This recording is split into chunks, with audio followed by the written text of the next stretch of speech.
Good morning. How are you? Hi, can you hear me? Yeah, I can hear you. I can hear you Okay, fine. great. So can try to put your slides up, see, make sure that's working. I can see you and hear you. Okay, great. So let me just try to do that.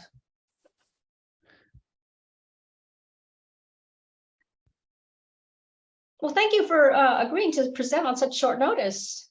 Oh, well, thanks for inviting me. I mean, I know Jake very well, so I mean, we go all the way back. So Oh, did you I know him mean, in China? thanks for thinking about me. So Did you know him in China? yes, so we actually are classmates at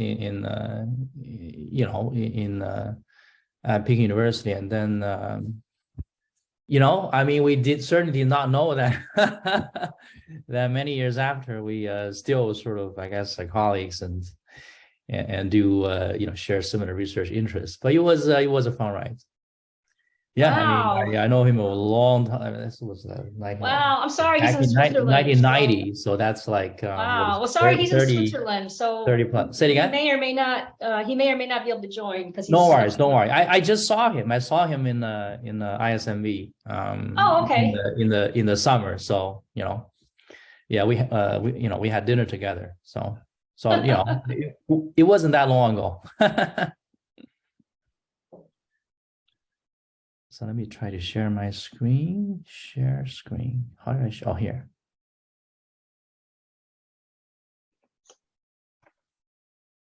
Yeah.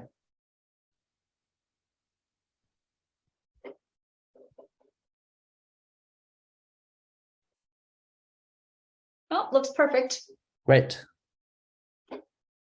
Awesome.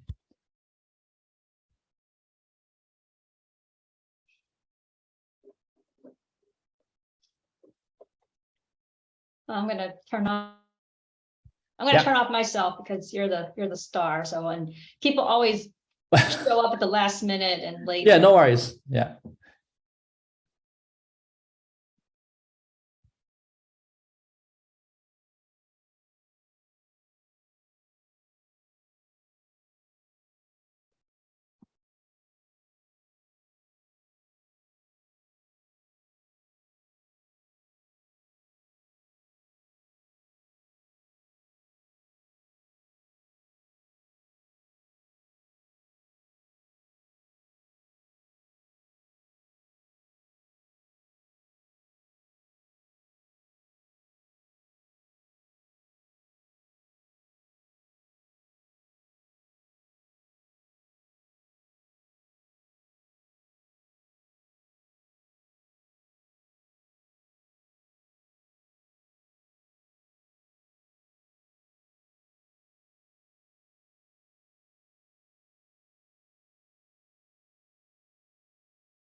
And go ahead, Jake.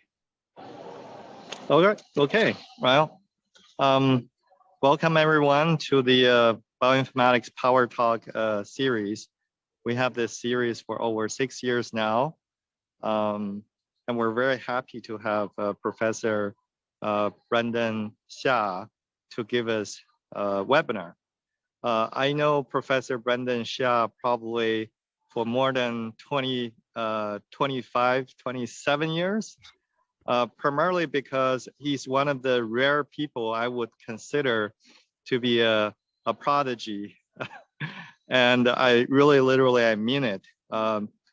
If many of you know about the Science Olympic, when he was a high school student, he represented China to one of the gold medal in Olympic. I think it was in chemistry, if I'm not mistaken. So that means that at least for that year, he represented the best of high school. And so he went to Peking University, but shortly after he took the chemistry PhD program training at Stanford. After Stanford, he was trained with Professor Mark Gerstein, who some of you may have known that in 2019, we invited Professor Mark Gerstein as a keynote speaker in the MC BIOS annual meeting. So Professor Mark Gerstein at the time was very interested in protein interactions and network biology. And I believe that is sort of the turning point, and I'll let him speak to it. And then he switched from chemistry to computational systems biology. And since then, he has published many key papers and important work in the field, and took a faculty position at Boston University before he took the Canadian Research Chair professor and one of the founding members of the Biomedical Engineering Department at McGill. And so he's certainly more qualified than me to talk about the systems biology. And without further ado, let's welcome Professor Xia. Thank you very much, Jake, for the really, too nice an introduction.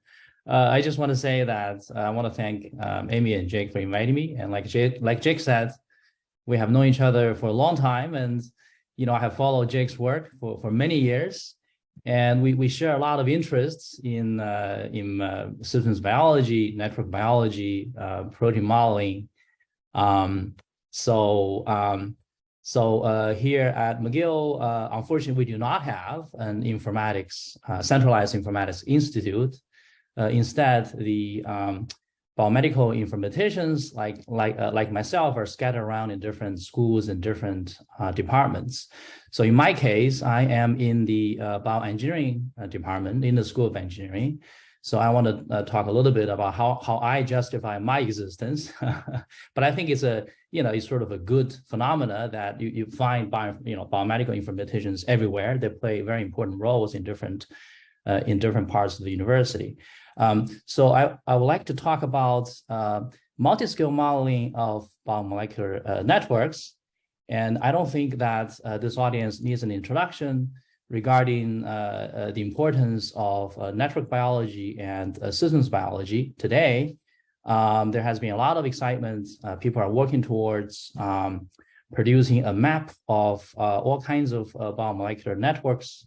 For example, in human, this is an example of a human protein interactome. Here, each node represents a human protein, and each edge here represents a physical interaction between two proteins. But this is only one of the many kinds of networks one can study. Many other kinds of regulatory networks, metabolic networks, you can all study by these kinds of large-scale combined experimental and computational methods. So where I come into play is I had a training in structural protein modeling. So the idea is that these kinds of network maps, they are very exciting, they're very important, but still they represent a kind of a high level, right? A high level view abstract view of what's going on inside the cell. Each one of these nodes is not just a dot, but rather is actually a three-dimensional structure of a protein machine. And each one of these edges, it represents a precise interaction between two proteins that's mediated by a specific set of residues called interfacial residues. So I'm very interested in bridging the gaps between network biology and structural biology. So the idea is to be able to model each one of these protein nodes in terms of a three-dimensional structural model, and each one of these edges, protein-protein interaction edges, in terms of a three-dimensional structural model of protein complexes. So why is this important? So this goes back to how I justify my existence in the engineering department, is because a lot of people my colleagues are interested in molecular cell engineering. But my argument is that in order to do, in particular, rational design, rational engineering, you've got to know how your system works. And I think it's super important to produce some kind of a model, a working model of, let's say, a cell. It doesn't have to be extremely detailed, but it needs to have some predictive value, right?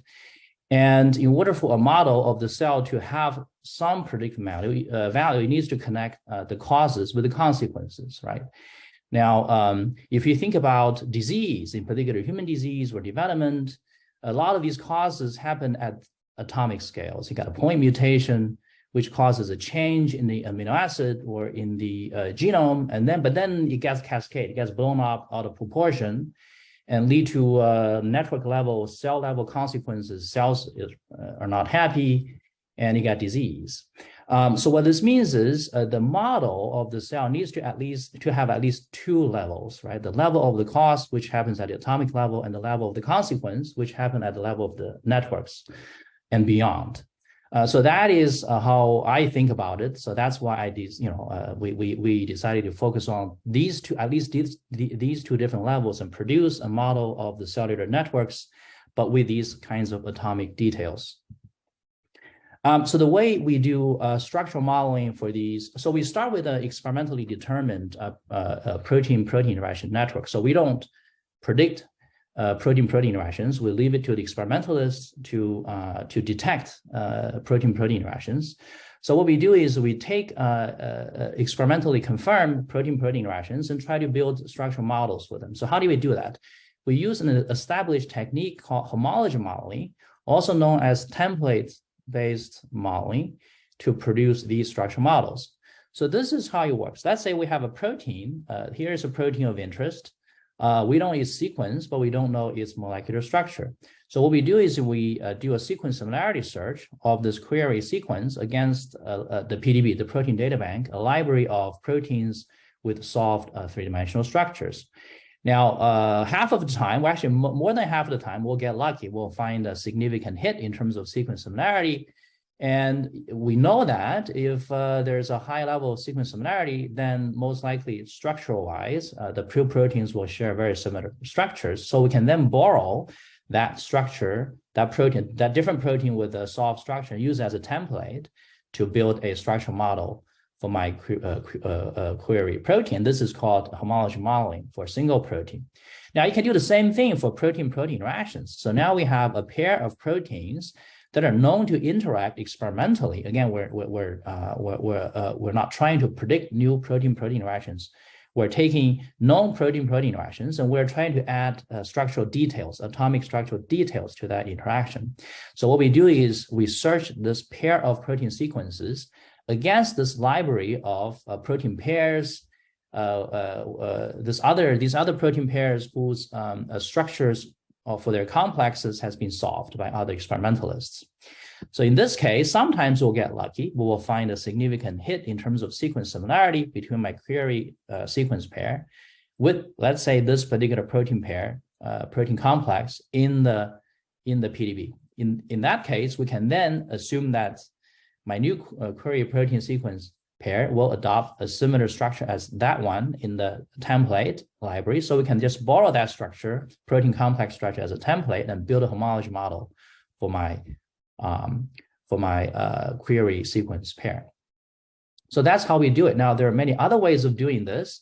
Homology modeling is known to be, is the most traditional, the most conservative, and is known to be the most accurate if you're lucky. You can also do, for example, docking, you can do ab initio prediction, but these other methods are less accurate so far, but there's a lot of room for improvement for sure. So as Jake mentioned, the first demonstration of the feasibility of this approach is done by Philip Kim, Jason Liu, and myself when we were all postdocs in Mark Gerstein's lab. So we were able to show, this is in yeast, to show that this proof of principle that we can actually build for a subset of the nodes and edges in the binary yeast interactable network, structural models for these nodes and edges, and we call that the structural interaction network, 3D structural interaction network.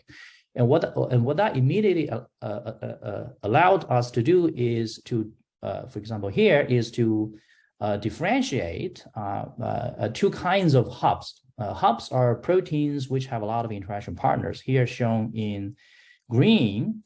Now, if you don't have any structural details, that's all you know. This protein is a hub, interacts with many interaction partners. But once you have the atomic structural details, you can tell there are actually two different kinds of hubs, right? So there's this blue hub, which interacts with all of these interaction partners using the same interface. Basically, all its interaction partners are competing for binding using the same interface. Versus this yellow hub, which binds to its interaction partners using different interfaces, right? So this is kind of a fundamental distinction between the two kinds of hubs, but you can only tell this distinction when you have atomic structural details. So I want to talk about our following research in terms of applying this structural systems biology approach, focusing on different kinds of applications. So I want to talk about its application in the disease space to both a genetic infectious disease, but as well as in the space of fundamental science, and talk about network design principles, learning about network design principles. And if I have time, I'll talk a little bit about multicellular complexity as well. So one of the really very powerful idea in network biology, in particular in relation to human disease, genetic mutations and genetic diseases, is this notion of agiotype that's proposed by Professor Mark Vidal from Dana-Farber Cancer Institute. So the idea is that you get different mutations. You can have different missense mutations on the same protein, but they're going to give you very different kinds of network perturbation patterns. And then as a result of that's called agiotypes, and it's going to give you different phenotypes. So here is an example of 4 different mutations on the same protein. So here's to the left is the wild type protein.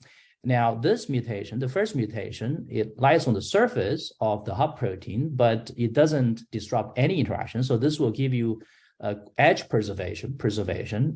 The entire interactome is still the same.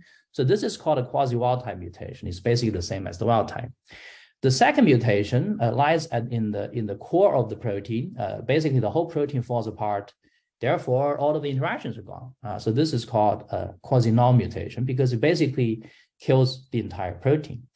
But some of other mutations, they have more subtle perturbation patterns on the interactome. So the third mutation here, it lies on the surface of the hub protein, but it lies at the interface mediating a specific interaction. So when you have this mutation, it's going to lead to a specific loss of a specific interaction, but all the other interactions are still there, right? So this is a very subtle perturbation of the interactome, and these are called the agetic perturbations, agetic mutations. And finally, you may also have mutations which lead to gain of interactions as opposed to loss of interactions. And each one of these different agiotypes will lead to different phenotypes. So these kinds of mutation agiotypes are very important. So Mark Vidal and other people have this entire research program in terms of experimentally mapping these agiotypes for all disease mutations. using EAS2 hybrid or other experimental screens, but you can also try to predict them computationally if you know the structure, or if you have a structural model for these proteins and protein-protein interactions. So you can do both, and they agree with each other pretty well. So I want to talk about this study, mutation ageotyping study by Mark Vidal.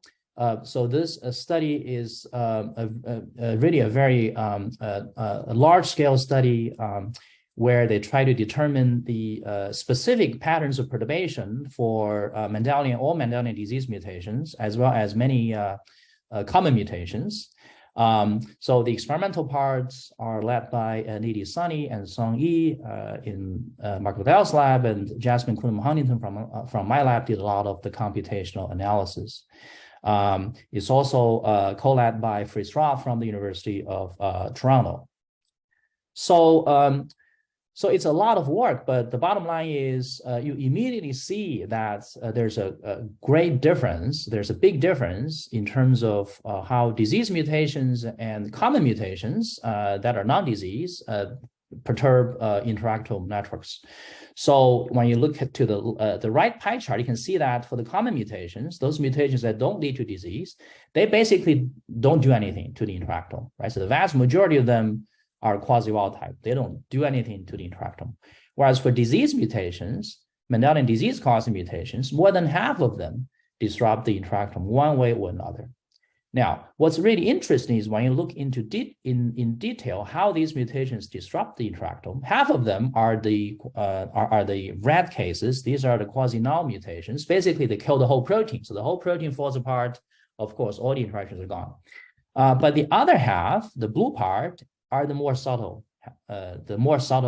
perturbation type. So these are the agenetic mutations. The protein is still there, but the mutation lies on the surface, on the interface of the protein mediating a specific interaction. So when you have this mutation, it's just that specific interaction that's mediated by that interface. That interaction is gone. But all the other interactions are still there. The protein is still there. So most of the protein function is still preserved. It's just that specific interaction is being cut. So this turns out to be easily explained by a structural perspective. Okay, so when you map these experimentally determined ageotypes back to protein structure, then you can actually see that these so-called agenetic mutations, they're basically the mutations on the protein surface, but it's a specific part of the surface. It's inside a particular interface that mediating a particular interaction.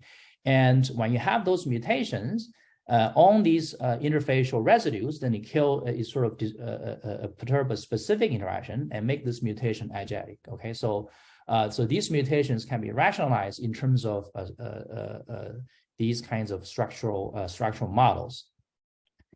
Now, the reason why these agenetic mutations are important, it's important to know which edge they disrupt, is because it turns out that it's the disrupted edge that's the most important for the disease phenotype. So, for example, in this case, there's agenetic mutation. It disrupts this edge, but these two other edges, these two other protein-protein interactions are still maintained. So when you look at which one of these edges interactions are more relevant to the disease, is the disturbed one, is the one that's perturbed by this mutation that's more relevant to the particular disease that this mutation is responsible for. So knowing which edges are specifically disrupted by the mutation is important for understanding the mechanisms of disease, genetic diseases. So this is a kind of a case study of 4 different mutations on the same on the same protein. You can see that the first 3 mutations, they have the same ageotype. What do I mean by that? Well, they disrupt the interactome in the same way. Many interactions are killed, other interactions are preserved, but it's the same set of interactions that's been disrupted for the first 3 mutations. Whereas the last mutation has a different ageotype, in particular that is just a quasi-wild type mutation. It doesn't do anything to the protein interactome. And as you can see here, that the first 3 mutations with the same ageotype, they also happen to have the same disease phenotype. They cause the same disease, whereas the last mutation, even though it's on the same protein, but he has a different agiotype, and he's going to give you a different disease phenotype. So knowing these precise edge perturbation patterns give you a better predictive power for the disease phenotype. Now, all of these are done by experiments, which can be very time consuming, but you can also do mutation agiotyping using computational methods if you know the three-dimensional structure models. So basically by using 3D structure-based predictions, you can also predict the mutation agiotypes, whether or not it's quasi-wild type or agiotic or quasi-null. And overall, the agreement with experiments is pretty good, considering the fact that these are very different technologies and they operate on a very different space of mutations, a very different space of proteins and protein-protein interactions. The agreement are actually quite good. So this is the work done by Mohammed Ghadi, but I will talk more about how he does computational agiotype prediction in a bit. Yeah, so there's a question in the chat box. Is indirect relations a link between is also influenced by agiotic mutations? Well, these agiotic mutations, they will cause a disruption of a direct interaction, but then these kinds of perturbation of direct physical interactions will propagate, right, in the space of networks, which will then affect indirect interactions. So that's the way that we would like to think about it.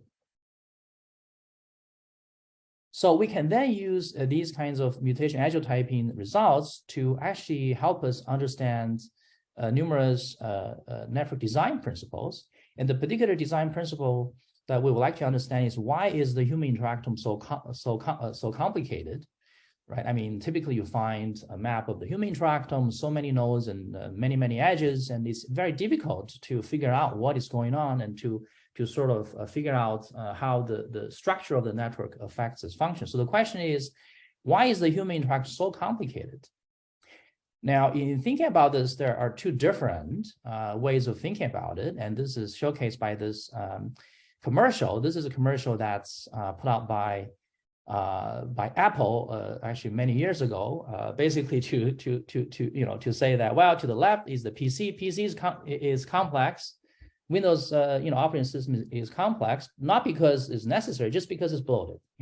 But to the right we have Mac, which is complex, but it's lean. Everything is there for good reason. So the question is, which one is the human interactome? Is it more similar to the left or similar to the right? So you can sort of think about these two different hypotheses in the following way, right? I mean, does the human interactome network resemble a Mac? Or the other way to think about it is a Swiss watch, right? So it is very complicated, but it's because its function is very complicated. All the complexity are necessary to carry out its function. So all the pieces are useful. So this particular hypothesis is called the adaptive origin of complexity. But there's a competing hypothesis which says that, well, actually, maybe the human interactome more resembles the Windows. It's just bloated. It's complex, but it's not necessary. And the reason for why it's so complex is for a completely different reason. It's because when you're a software engineer, it's very easy to add features. It's very easy to grow your code base. But once you grow them, it's almost impossible to shrink back. So it's just it's for that reason. So this particular hypothesis is called a non-adaptive origin of complexity. So the question is, which one of these more resembles, does the human interactome more resembles?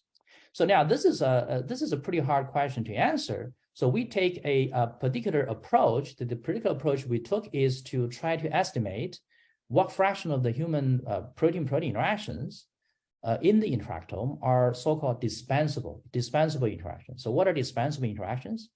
These are real interactions, okay? These are real interactions. They're not noise. They're not errors. They're real interactions. But if you take these interactions, if you cut them, if you kill them, they're neutral. So the cell, you're still, the cell and the organism is still perfectly fine. So these are neutral upon disruption. So if you have a lot of these dispensable interactions, then you could say, well, then it's bloated and maybe it resembles the Windows operating system. But if you have very little of them, then you can say that it's more like Mac or Swiss watch. So these are, so how do you figure out how much of your interactions are dispensable?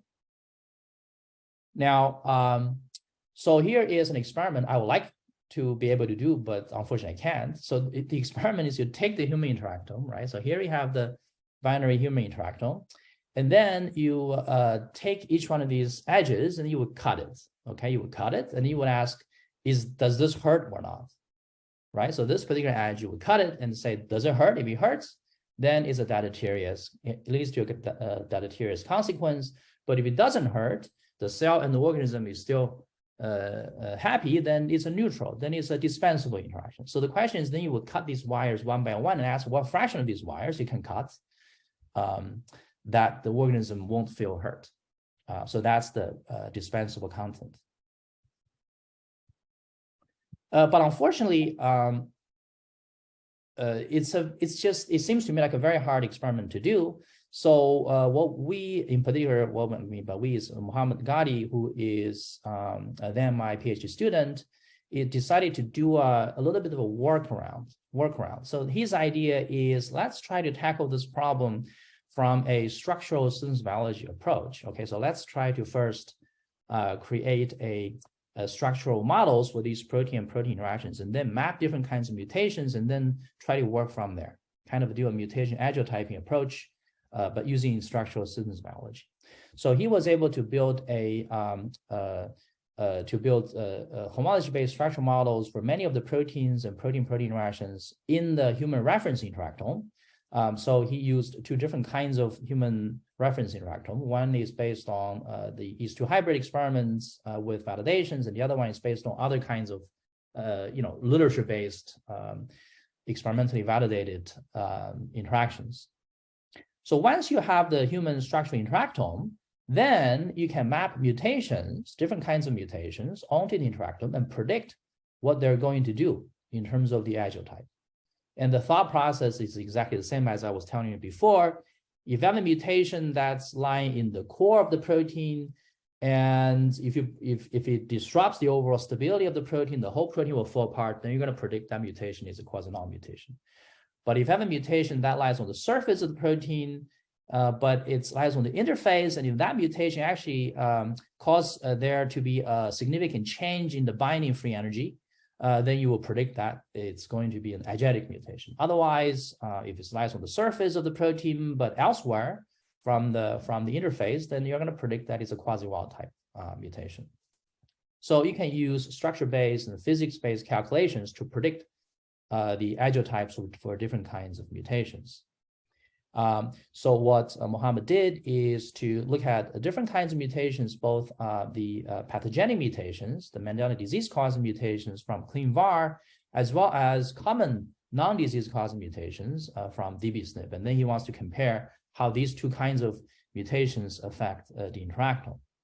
So this is the results that he got from his structure-based calculations. You can see that they agree very well with the experimental agiotyping results from Sunny and co-workers. To the left, you can see that most of pretty much all of the common mutations, they don't do anything to the interactome. All right, so pretty much mutations are quasi-wild type, but there are a few exceptions. A few of them do disrupt the interactome. Whereas for disease mutations, Mendelian disease-causing mutations, a significant fraction of them agetically disrupt the interactome. So they happen at the protein-protein binding interface, and then they would disrupt those specific interactions mediated by those specific interfaces. So, and when you look at these two pie charts, and you realize that, well, if you assume, for example, that common mutations are neutral, because they don't, we all have it, and they're all okay. We're all okay with them, but Mendelian disease-causing mutations are deleterious because they're harmful. Then from these pie charts, we actually know the conditional probability for a neutral mutation versus a deleterious mutation being agetic. The probability that a neutral mutation agetically disrupts a specific protein-protein interaction edge, or the deleterious mutation, the probability for deleterious mutation to specifically disrupts a protein-protein interaction edge. So we know the probability of agetic given that is neutral. But what we really want is the dispensable content, which is the probability that each edge, when we disrupt it, is going to give you a neutral effect. It won't cause any pain. So it's the other way around. It's the probability of neutral given edge edit. You see, so we have to find a way to switch the two sides of the conditional probability, and we have a way of doing that. That's called the Bayes rule. But we do need to know a few other things. We need to know the prior probability for these mutations to be neutral or deleterious. We need to also have this normalizing constant on the bottom, which is easy to get rid of. But once we have all of that, we actually can flip the two sides of the conditional probability, actually calculate what we really want is the probability of neutral given its edge-edit mutation. And this is really the dispensable content. So make a long story short, we're able to estimate what fraction of the human interactome are neutral upon disruption. And the answer is a fairly small fraction. It's certainly the most of the interactome edges, when you kill them, when you cut them, is going to be deleterious. But they're less than 20% of these interaction edges, when you kill them, they're actually okay, they're neutral, so they're dispensable. And this agrees pretty well between the computational predictions based on structural systems biology calculations and experiments from mutation agile type experiments. So I think I'm going to skip this. And I want to switch gears and talk a little bit about infectious disease. So this is another domain of application for this structural systems biology approach. So of course, this has received increased attention in recent years. So there has been a lot more data coming out in recent years. But the study I'm going to talk about is actually the first study in this space, which we did a while ago, back when we have relatively little, still a lot, but today we have a lot more data. So this is work done by Eric Franzosa, but then PhD student with me. So he first built a structural models for the human interactome, the protein-protein interactions in human, but then he thought, that, hey, there's actually a whole different kind of interactions, right? The interactions between different species, in this case, between the human and pathogen, which people have never really been thinking about, at least in the space of structural system biology. So he collected all the human pathogen interactions that he can and built structural models for them. It turns out that most of them are human virus protein-protein interactions, for obvious reasons. So he was able to build this structural network for not only for human proteins, but also for virus proteins, and not only for human protein-protein interactions, also for human virus protein-protein interactions. So this is a very interesting network because it has two different kinds of edges, right? Different kinds of nodes and two different kinds of edges. There's the endogenous interactions between two human proteins, as well as exogenous interactions between the human protein and the virus protein. So the network he built back then was pretty small. So here's the network.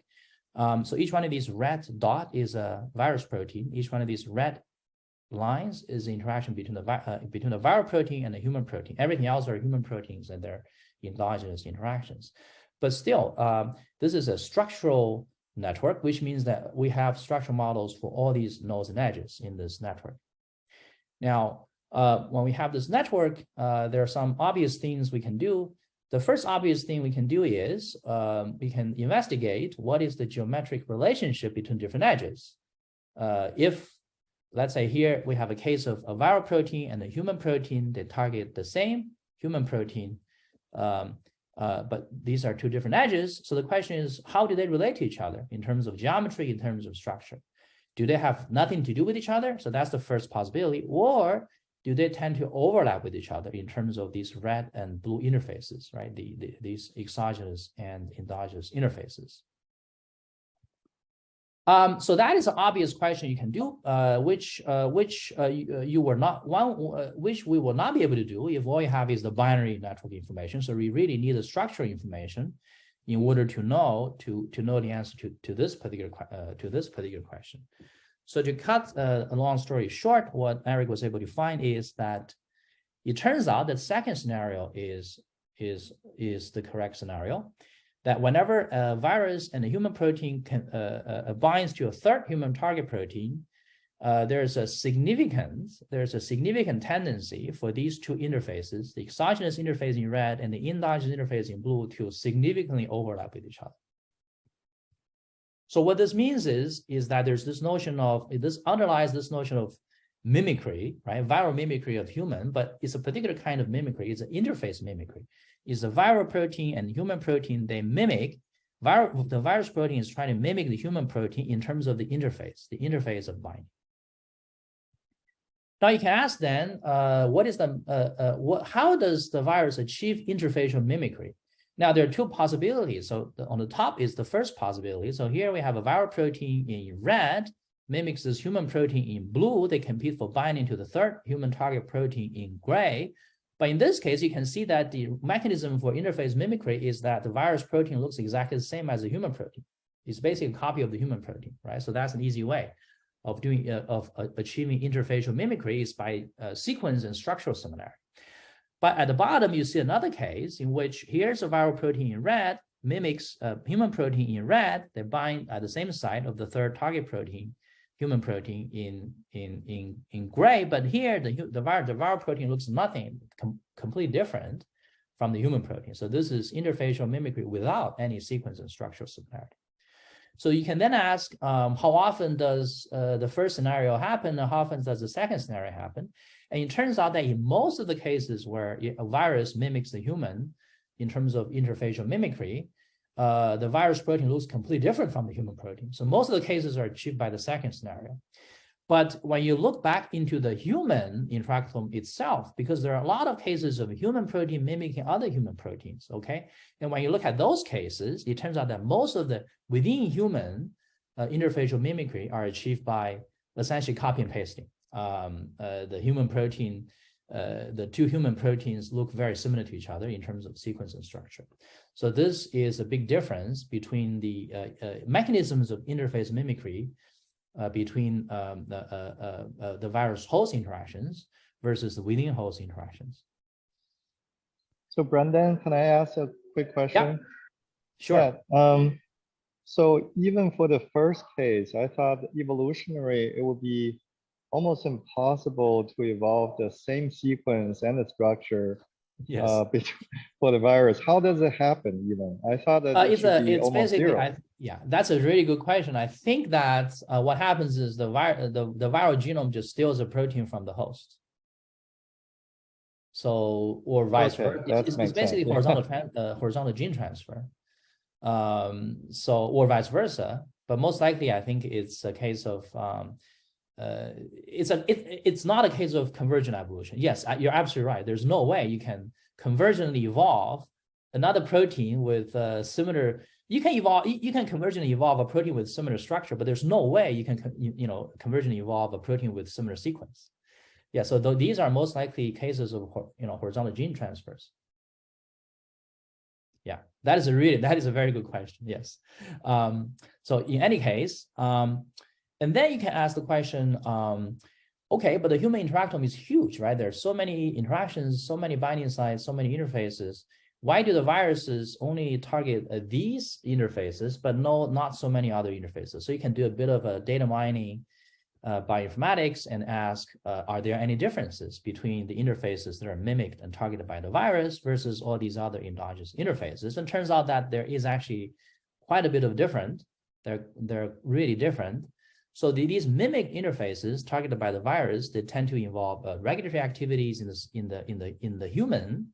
They tend to involve transient binding, and they tend to mediate many endogenous interactions. Basically, these are, you can think of them as important, high-level important interfaces. And the idea here is that virus genomes are tiny. They have very limited genomic resources, so they really cannot target everything they want to target. They have to pick and choose. You really want to target interfaces which will give you a big sort of consequence. So this is kind of parts of the evolution pressure that's putting on these viruses.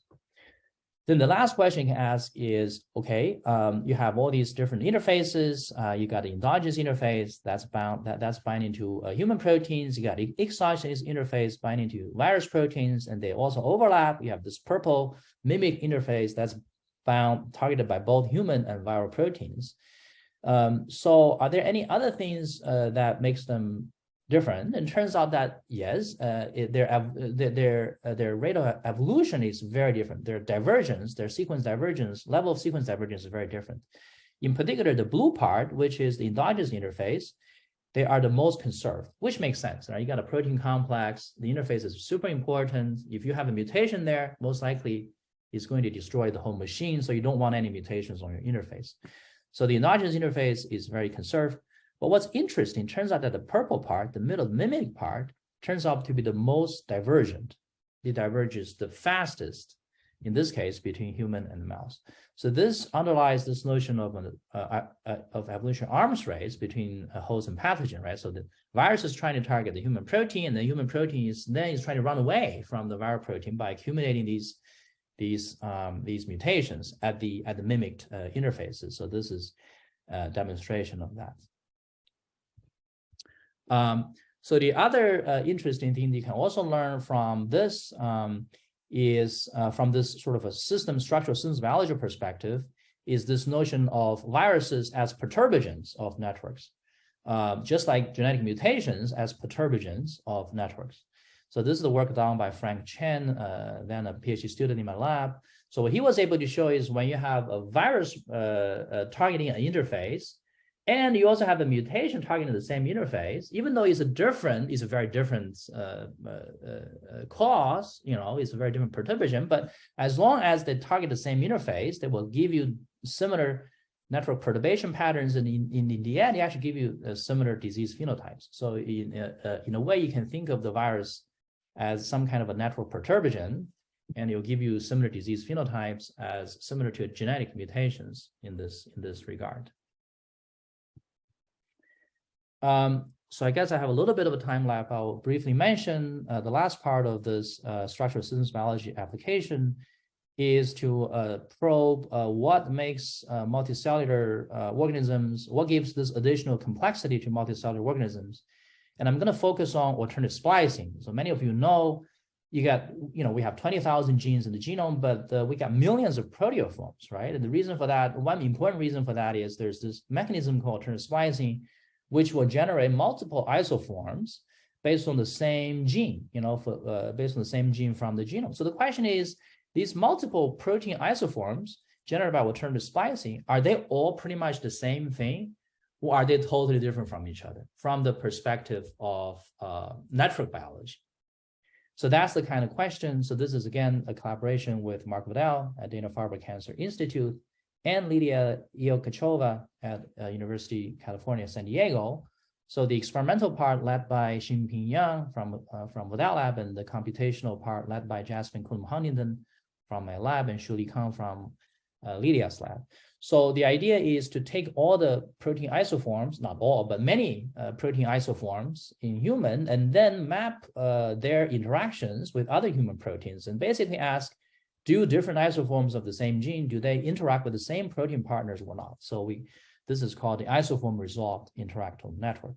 So it turns out that many of them do. So here are the identical cases. Many of the isoforms which are generated by the same gene, they do interact with the same set of proteins, but many also don't. So on the top, you can see the distinct, to the extreme, you actually have distinct cases where the isoforms of the same gene actually interacts with completely different protein partners, which is a very interesting case. And there are many of them. So this phenomenon is actually quite widespread. So this turns out to have important ramifications for both in terms of basic biology and in terms of human disease. So you can see here, you can look at for pairs of proteins, pairs of isoforms that either that either bind to the same set of protein partners or a completely different set of protein partners. They have a significant difference in terms of their expression, co-expression in different tissues, as well as in terms of their disease outcome. So this is something which is important if we wish to sort of study the consequences of isoforms in terms of tissue expression and disease phenotype.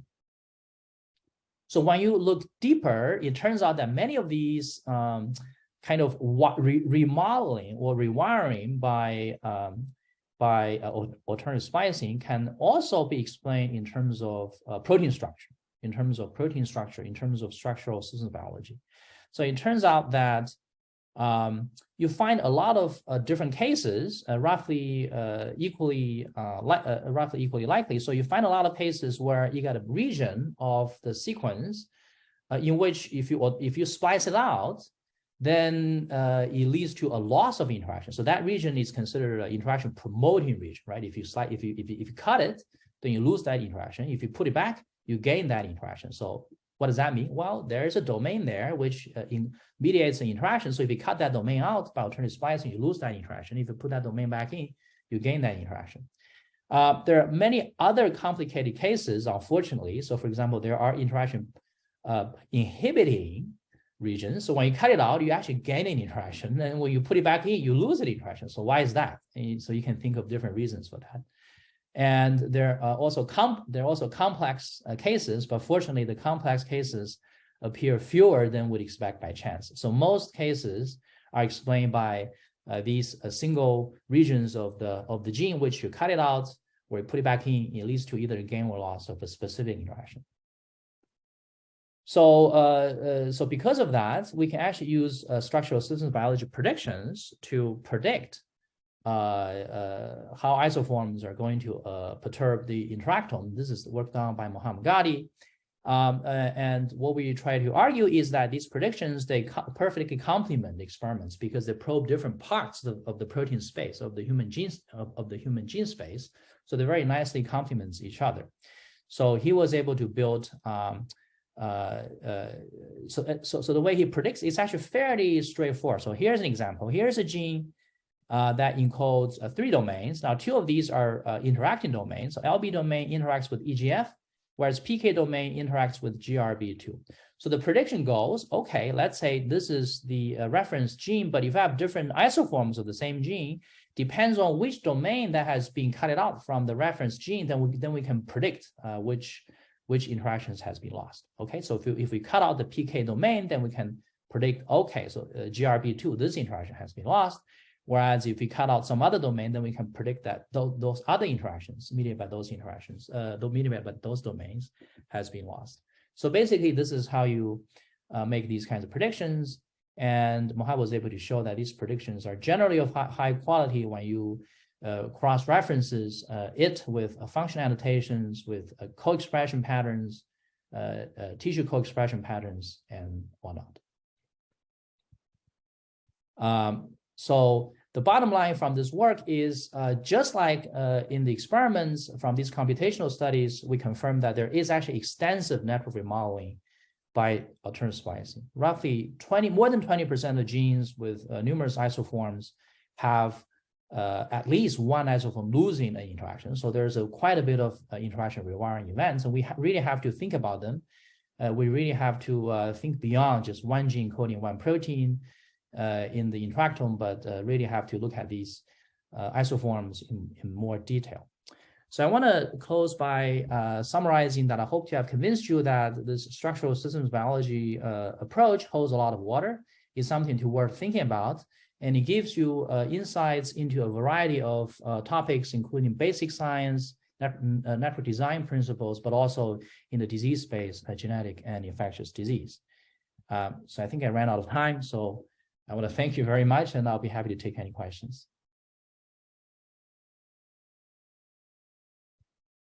Yeah, thanks. You're okay with the All time. right. We do have a few questions in the chat. So thanks for the great presentation. The first question is indirect relationships. Are they also influenced by genetic mutations? I think you just talked about that, but this question came early on. Yeah, but I think it's a great question because the way to think about it, I think, of course, I focus on physical interactions in the interactome, right? The physical interactions, direct physical interactions. But there are many very important indirect interactions, indirect relations, going from genotypes to phenotypes. Those are indirect very important. The focus of genetics and medical genetics is this relation between genotypes and phenotypes. But I think that those should be interpreted in terms of a cascade of physical interactions, a direct physical interaction. So that's how I would like to think about it. Yeah. Okay, next question. Is it necessary to follow power law to assume these hypotheses? No, no, it is not necessary. Yeah, it's not. It works for any networks of any topology. But the important thing is you have to start with an experimentally determined network interactome. So we didn't predict any new protein interactions. Okay, next question. Are the interactions between protein or human virus, yes, are they experimentally validated? That is a very good question. The same as before. So we start from experimentally determined protein and human virus protein interactions. So again, we were not trying to predict any new interactions between these proteins. What we do is we take experimentally determined protein interactions, but then try to add atomic details, try to add structural details, atomic details by annotating these protein interactions. Yeah.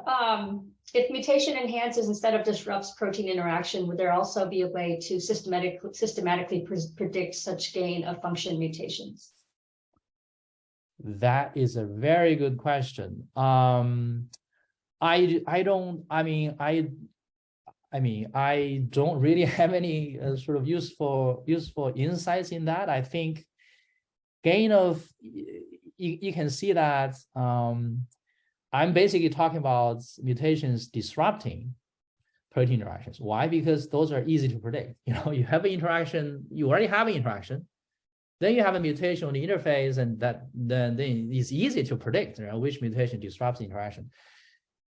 How do you deal with gain of function or gain of interaction mutations? Honestly, I do not know, but I think this is an area which certainly worth further exploration, because gain of interaction, gain of function mutations are, as you know, very important. Yeah, well, this is, there's just so many complicated ways that these things can manifest. So, right, you have gain of function, you have excess of certain substances, or sometimes you have irreversible binding when it binds and then nobody else can bind to it. So there's lots of different ways that could work. Yeah. Another question, you use presently available tools like SIFT, Provian, or CAD scores? And if yes, how do you set the score threshold? So we don't use these tools. If I understand correctly, SIFT is a tool which allow you to predict the severity, essentially predict the disease phenotype, whether or not a mutation is likely to be a disease mutation or not. That was another question that I skipped. Sorry. What about the dynamic aspects of network interactions? You're describing a flat network. That is also a very good question. Yeah, it's a static net. It's a static network. So, but the way I would think about that is, first of all, you got to start from somewhere. Having a network is better than not having a network. But then once you have the network, what you can do is you can map dynamic properties onto the network, right? So you can do rich annotations of the network. You can map, for example, gene expression dynamics or tissue expression dynamics onto the network, and then use that to tease out the dynamic aspects of the networks. But you're absolutely right. This is really just the starting point, and there are many other, very exciting avenues that one can explore. Yes. Other questions? We still have a couple minutes before we reach the final end. Yeah, I'll ask a question. Yeah. Hi, Brendan. Yeah. Hi. Can you hear me? Yeah. Yeah. Yeah. So great work. You mentioned about the protein isoform. We also studied that before. I know there are many computational efforts to predict the isoform interaction through machine learning, deep learning approach. But now you know that the AlphaFold tool have predicted hundreds of millions of proteins, structures, including all the isoform. Are you, or do you know of groups that are systematically looking at the binding energies of normal and isoform-based structures, and then actually to solve this problem once and for all, and let's say augment the happy database that we have to be isoform specific happy. Yeah, I think that is certainly something that'll be a great direction to go into.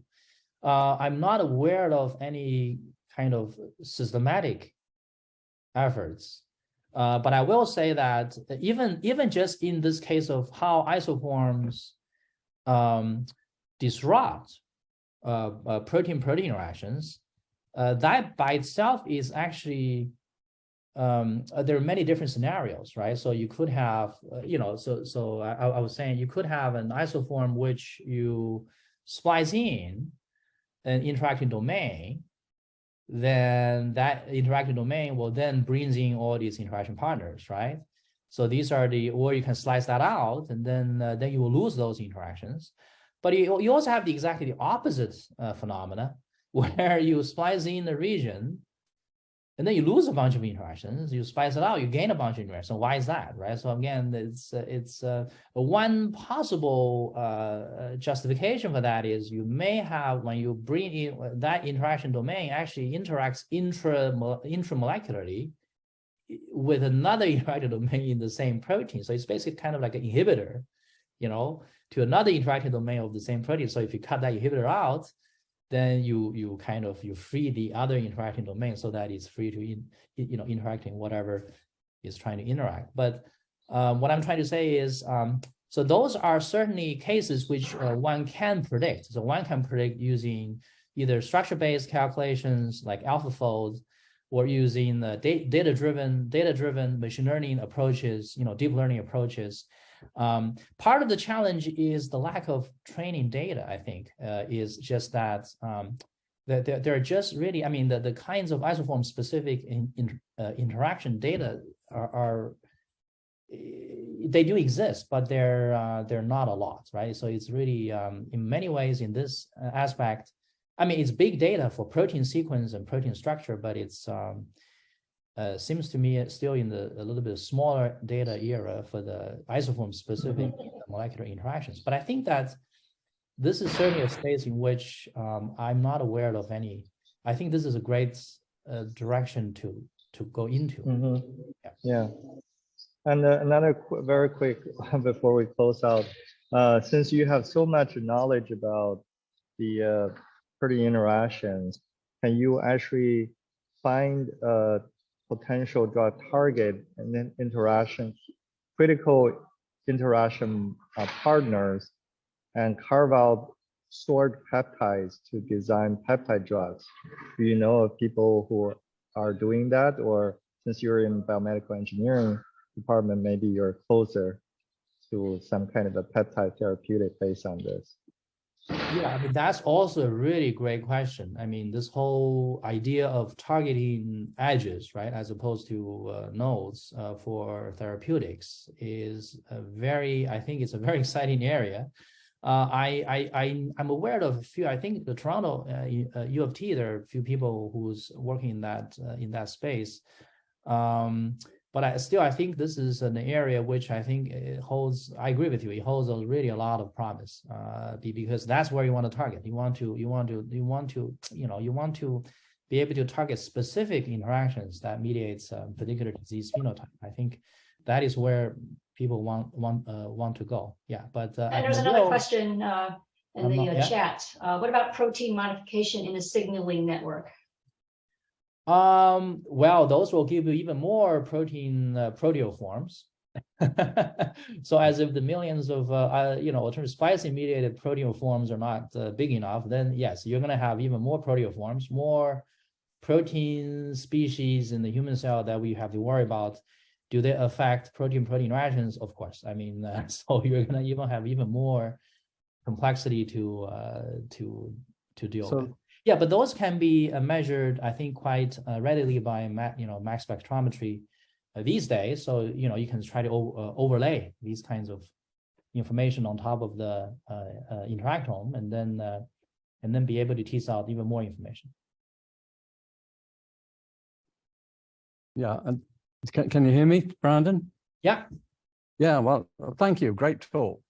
I was the one who asked about the dynamics and also the protein. So proteins can be moved in the cell as part of signaling. So when you're looking at an interactome, you have to build into the possibility that do the proteins actually ever come together?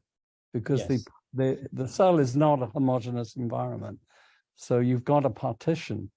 I was thinking of an analogy when you were talking, and maybe this is a little bit of a Schrodinger cat scenario.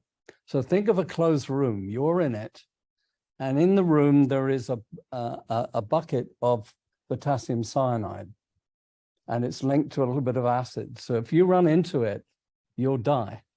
So what are the chances that you will interact with it? So does chance play a role here?